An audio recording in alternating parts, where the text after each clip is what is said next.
Paşinyan artıq ifadələrə ilişir. Bu, erməni cığallığının növbəti təzahürüdür. Ermənistan baş naziri çalışır ki, Azərbaycan üçün strateji əhəmiyyət daşıyan Zəngəzur dəhlizi ifadəsi gündəmdən çıxarılsın və onun əvəzində digər terminlər işlədilsin. Doğrudur, Azərbaycan da bu dəhlizə Trump yolu kimi xitab edir. Amma dəhlizin tarixi adını da əlavə edirik. Zəngəzur dəhlizi.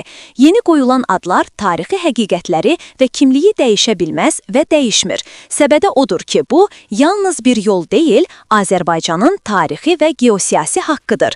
Bakupost.az məlumat verir ki, BMT Baş Assambleyasının 80-ci sessiyasında çıxış edən Ermənistanın baş naziri Nikol Paşinyan Zəngəzur dəhlizi ifadəsinin Vaşinqtonda imzalanmış razılaşmalarda əks olunmadığını xüsusi bildirib. O, bunun rəsmi diskursda işlədilməməli olduğunu iddia edib. Baş nazir həmçinin ABŞ-da imzalanmış ilkin sülh sazişinə diqqət çəkərək Donald Trump'ın rolunu həlledici amil kimi qiymətləndirib. Paşinyan çıxışında Ermənistan-Azərbaycan münasibətlərində müəyyən irəliləyişlərin əldə edildiyini desə də, Zəngəzur dəhlizi ifadəsinə qarşı bu həssaslığı görünür Ermənistanda bir çox qüvvələrin bölgədəki strateji reallıqları qəbul etmək istəməməsindən qaynaqlanır. Ancaq dediyimiz kimi, tarixi həqiqət dəyişmir.